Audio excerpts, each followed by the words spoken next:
CFA Level 2 November 2025 with just about 3 months left for your exam. What should be your plan of action?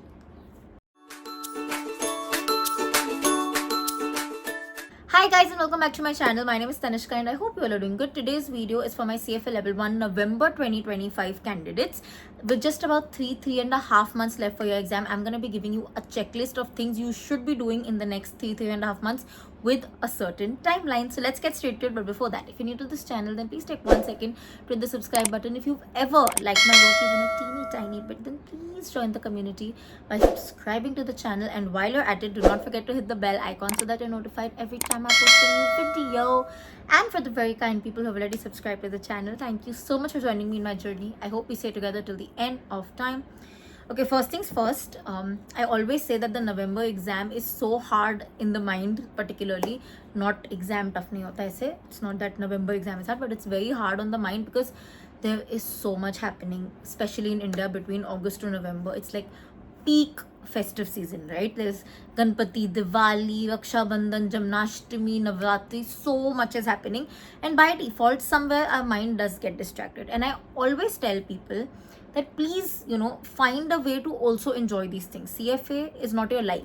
It's a part of your life, and make sure whatever plan that you're following inculcates this point, right? Because if you just completely shut away from each and everything, then by default it will make you upset, and somewhere that will reflect on the paper. So first things first, find a way to enjoy at least the most important festivals for you, right, to a certain extent, and make sure padhai bhi अच्छे से हो रही है, वो भी manage हो रहा है. All about strategy.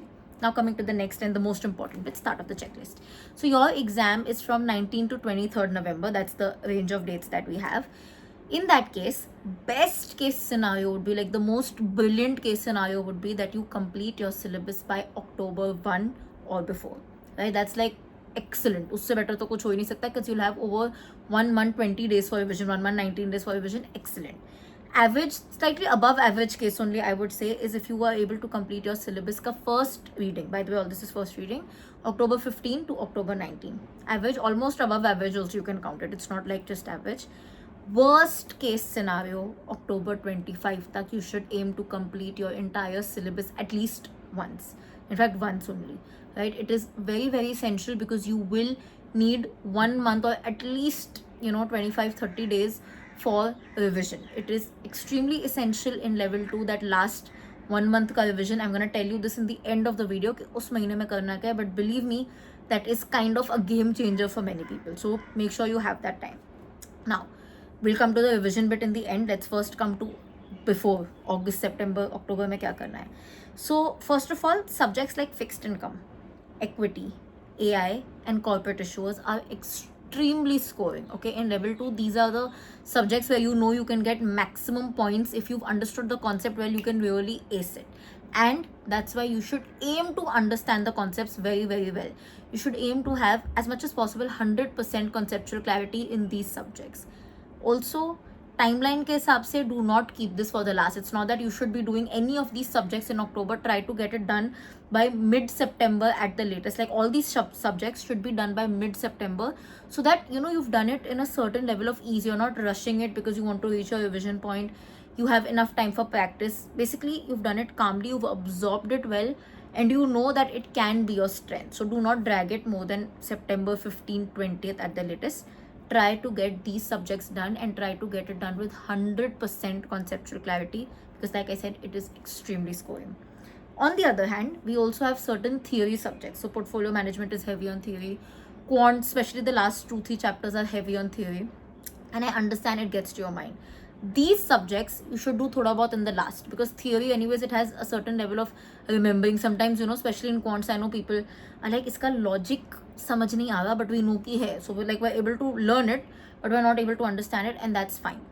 I usually like to keep these kind of the theory bits towards the end, so maybe I would do this after September 15th, or I'll make sure that everything else is done and I'll keep these two as the last 2 subjects. That can be a very smart move. In the slightly theory based subjects जहाँ पे logic नहीं समझ आ रहा, या anything else that you find extremely hard, or you feel like I'm doing it but I'm not able to crack the concept, always follow the 85-15 rule.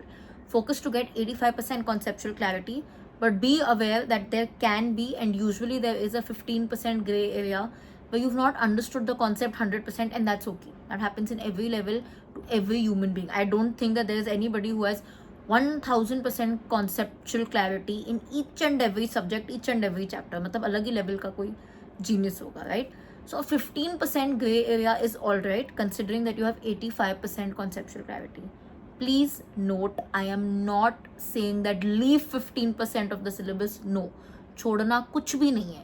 Even that 15% that you're finding difficult, you have to study, even if it is as much as memorizing it. When I say 85-15, I mean 15% ऐसा हो कि चलो नहीं समझा तो let me just learn at least the points, memorize it, mug it up in a way कि अगर exam में 3 questions है तो शायद मेरा एक तो सही जाएगा. That is the way you approach it. But remember, 85% concept ऐसा होना चाहिए, 85% syllabus ऐसा होना चाहिए कि I know this very well. आप किसी भी तरीके से concept को पूछोगे, I know it. That's how you will excel. Another point is ethics. Very, very important. I know a lot of you all take it for granted in level 2. I've actually had clients in the May batch who told me कि हमने तो ethics April 15 से start किया because we thought ये तो same ही है. Same ही है, but it gets trickier by the level, especially the questions, right? Also because you guys have not done vignettes before, even more tricky. You guys know level 1 में how options used to seem similar. Now think उसके ऊपर case study डाल दिया, सारे options same लग सकते हैं. Be aware, complete ethics literally by next week max, right? By August 20th, you should have read ethics at least once. In fact, I also read it only once. All the 7 standards, read once, either from Schwezer Institute, doesn't matter. And then from August 20th till your exam day, minimum 4 vignettes every single week for ethics, non-negotiable. In fact, from November 1, I would say do one every single day. Like, don't even make it minimum 4. From now till November 1, minimum 4 a week. From November 1, every single day, 1 vignette should be solved. It is a game changer. I've seen people fail their exam in level 2 also because of ethics. Imagine, level 1 ka same syllabus hoke bhi people fail it because of ethics. Understand how important it is, right?